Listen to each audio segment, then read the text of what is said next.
فرماتے ہیں وَأَدْخَلْنَاهُمْ فِي رَحْمَةٍ وَظَنُّونِ إِذْ ذَهَبَ مُغَاضِبًا، اور مچھلی والے کا بھی تذکرہ کریں، انہیں بھی ایک پریشانی آئی تھی، وہ اللہ سے ناراض ہو کے چلے گئے۔ یہ قرآن کی ایک اصطلاح ہوتی ہے، اللہ سے کوئی بھی ناراض نہیں ہوتا۔ اور کیا قرآن کہہ رہا ہے فَظَنَّ أَن لَّن نَّقْدِرَ عَلَيْهِ، یا یہ بھی ہو سکتا ہے قوم سے ناراض ہو کے، غضبناک ہو کے کہ میری قوم ایمان نہیں لا رہی ہے۔ فَظَنَّ أَن لَّن نَّقْدِرَ عَلَيْهِ، یہ سمجھ بیٹھے کہ جیسے ہمیں ان پر قدرت ہی نہیں ہے۔ حضرت نوح علیہ السلام یونس علیہ السلام اپنی قوم کو تبلیغ کر رہے تھے، جب مایوس ہو گئے نا تو حضرت یونس کو لگا کہ اب ان پر عذاب آئے گا اور یہ ہلاک ہو جائیں گے، تو اللہ کے خوف سے بستی چھوڑ کر نکل گئے۔ اللہ کے علم میں یہ بات تھی کہ جب یہ قوم عذاب دیکھے گی تو توبہ کر لے گی، یہ قوم عذاب دیکھے گی تو کیا ہوگا؟ دوسری قومیں تو عذاب دیکھ کے بھی مذاق اڑاتی تھیں۔ قوم عاد نے کیا کہا تھا؟ پیغمبر نے کہا کہ یہ بادل ہیں جو پتھر برسائیں گے، انہوں نے کہا نہ بادل پتھر تھوڑی، بارشیں ہوں گی، مزہ آئے گا، انجوائے کریں گے ہم۔ وہ کہہ رہے ہیں عذاب آ رہا ہے، وہ کہہ رہے نہیں۔ تو قرآن کہہ رہے صرف یونس علیہ السلام کی واحد قوم ایسی قوم ہے جس نے جب عذاب دیکھا تو فوراً اس نے کیا کر لی؟ توبہ۔ ابھی عذاب کا کوڑا برسا نہیں تھا، عقل مند لوگ تھے اور یہ ڈر گئے تھے کہ پیغمبر ہمارے درمیان نہیں ہے، کوئی اب مسئلہ نہ ہو جائے، تو اللہ نے ان سے عذاب کو دور کر لیا۔ پھر اللہ نے حضرت یونس کی گرفت کی کہ آپ میری پرمیشن کے بغیر بستی چھوڑ کر نکلے کیوں؟ تو پھر قرآن اپنے انداز میں ڈانٹ لگاتا ہے، تو اس کا یہ مطلب نہیں ہوتا کہ وہ نافرمان تھے یا واقعی اللہ کا ان پہ غضب ہوا، ایسا کچھ نہیں ہے۔ یہ اللہ کا جلال ہے نا، اللہ کا انداز، کلام کا انداز ہے۔ اللہ فرماتے ہیں یونس یہ سمجھے اللہ نقدر علیہ کہ ہم ان کو پکڑ ہی نہیں سکیں گے، حالانکہ یونس ہرگز ایسا نہیں سمجھے۔ اگر وہ ایسا سمجھتے تو وہ تو اسلام سے خارج ہو جاتے نا، لیکن عمل سے ایسا لگ رہا تھا گویا وہ یہ سمجھ رہے ہیں کہ ہم ان کو پکڑیں گے نہیں اس پہ۔ اس لیے علماء ان آیات کی تعویل کرتے ہیں دوسری آیات کی روشنی میں، یہ آیتیں اپنے ظاہر پر نہیں ہوتی۔ تو اللہ فرماتے ہیں پھر کیا ہوا؟ سمانگ لگانی پڑی، اور وہ کیسے؟ یونس علیہ السلام جب گئے نا تو کشتی میں وزن زیادہ ہو گیا اور کشتی ڈوبنے لگی، تو وہاں لوگوں نے کہا کہ کوئی شخص ہم میں ایسا ہے، کوئی غلام اپنے مولا کی پرمیشن کے بغیر بھاگائے تو قرآن اندازی ہوگی، جس کا نام آیا اس کو سمندر میں چھلانگ لگانی پڑے گی تاکہ دوسرے لوگ بچ جائیں۔ تو نام کس کا آیا؟ یونس علیہ السلام کا۔ کیا آزمائش ہے یار، ساری زندگی تبلیغ کی ہے بھائی۔ یعنی میں آج کل دینداروں کی بات کر رہا ہوں کہ جو نماز پڑھتے ہیں، روزہ رکھتے ہیں، کہتے ہیں یار ہم تو اتنے نیک لوگ ہیں نہ۔ کبھی پرسوں کیا ہوا، میں آپ کو دلچسپ واقعہ سناؤں۔ میں کسی کام سے صدر کی طرف رات کو جا رہا ہوں 2 بجے، راستے میں ہوٹل میں ہم نے کہا کہ چلو کھانا کھاتے ہیں، بھوک بہت سخت لگ رہی تھی، کھانا نہیں کھایا ہوا تھا۔ تو ہوٹل میں جب میں بیٹھا تو ایک صاحب آئے، گھنٹہ انتظار کیا نا میرا انہوں نے کہ یار آپ کھانا کھاؤ تو میں نے آپ سے ایک سوال پوچھنا، اور بڑی عقیدت میں نے کہا چلو بیچارے اتنی دیر سے بیٹھے ہوئے ہیں، کھانا ہم نے تسلی سے کھایا، آ کے مجھ سے ملے، السلام علیکم۔ وعلیکم السلام، خیریت سے ہیں جی؟ الحمدللہ۔ بڑی خوشی ہوئی، میں نے کہا ماشاءاللہ۔ کہتے ہیں ایک سوال پوچھنا ہے آپ سے۔ یہ کوئی غیبت کی بات نہیں ہے، نہ کوئی اس میں ٹینشن کی بات ہے۔ مجھے کہنے لگے کہ میں ساری زندگی ایمانداری سے میں نے ملازمت کی ہے، کبھی کسی کا 1 روپیہ نہیں دبایا، لیکن میرے پاس اتنی غربت ہے کہ میرے پاس گھر جانے کا کرایہ بھی نہیں ہے۔ تو یہ ایماندار لوگوں کے ساتھ ایسا کیوں ہوتا ہے؟ اور مجھے اس سوال کا صحیح جواب چاہیے۔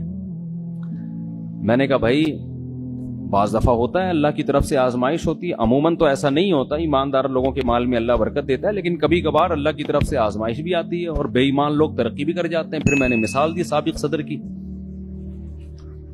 میں نے کہا ایمانداری کا عالمی ریکارڈ قائم کیا ہے، مگر آپ دیکھو پیسہ ہے کہ آیا ہی چلا جا رہا ہے۔ آئے پوری اسٹیل میں 1 چمچ اسٹیل کا کھا سکتے ہیں آپ؟ ہیں بھائی، 1 چمچ ہم اسٹیل کا چبا نہیں سکتے، اور بعض لوگ پوری اسٹیل ملیں کھا گئے ہیں۔ تو میں نے کہا دیکھو یہ تو اللہ کی طرف سے۔ مجھے کہتے ہیں جواب درست نہیں ہے، کہتے ہیں آپ کے جواب سے میں بالکل بھی مطمئن نہیں ہوا۔ پھر میں نے یہ بات ان کو سمجھائی، کہہ رہے ہیں آپ کے جواب سے میں بالکل مطمئن نہیں ہوا، السلام علیکم، آپ جا سکتے ہیں۔ میں نے کہا بھائی میرے پاس تو یہی جواب تھا، وعلیکم السلام، اپنا خیال رکھیے گا۔ خیر انہوں نے مجھ سے معذرت بھی کی کہ اگر آپ کو تکلیف ہوئی تو معذرت چاہتا ہوں۔ تو یہ ہمارے ہاں بہت سے دینداروں میں ہے کہ ہم نماز بھی پڑھ رہے ہیں، ہم تو ایمانداری سے نہ کسی کا دل دکھاتے ہیں، نہ یوں کرتے ہیں نہ یوں کرتے ہیں، پھر بھی آزمائشیں آ رہی ہیں۔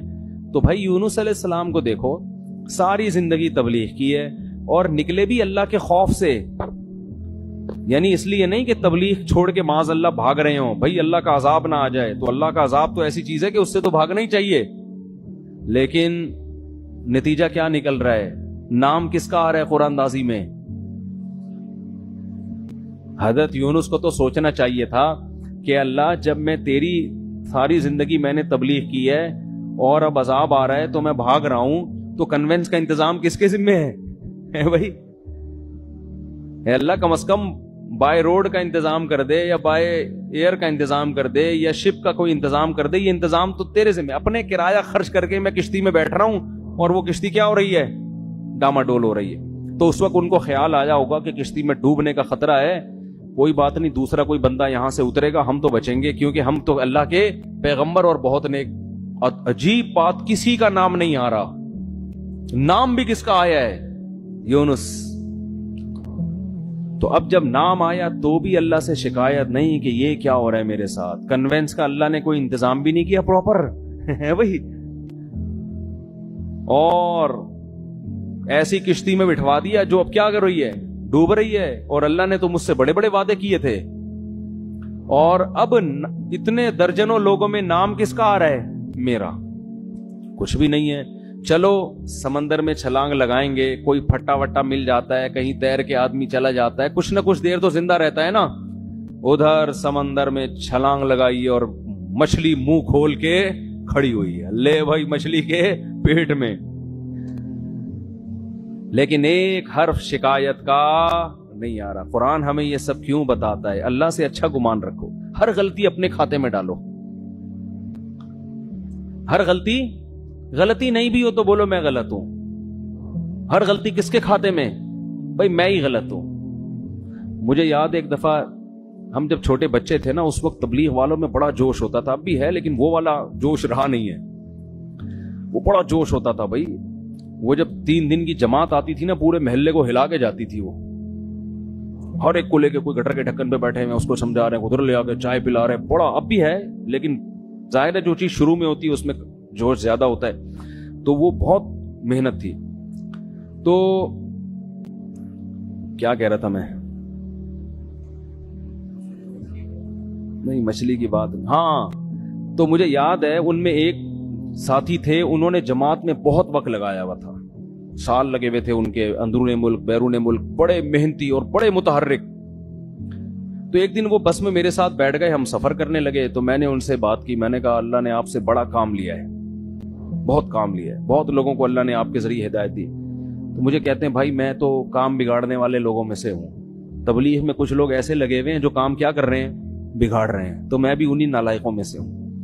مجھے ان کا یہ سٹائل بڑا پسند آیا، میں نے کہا اتنا کام کر رہا ہے یہ بندہ، لیکن اگر ذرا سی کسی نے تعریف کر دی تو کیا کہہ رہے بھائی تبلیغ میں کچھ لوگ ایسے ہیں جو بیڑا غرق کر رہے ہیں تبلیغ کا، انہی بیڑا غرق کرنے والوں میں سے ایک میں بھی ہوں۔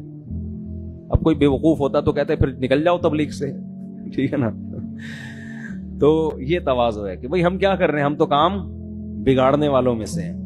تو اللہ کو یہی پسند ہے، دعوے اور بڑی بڑی باتیں نہیں کرنی چاہیے۔ تو یونس علیہ السلام کو جب مچھلی کے پیٹ میں گئے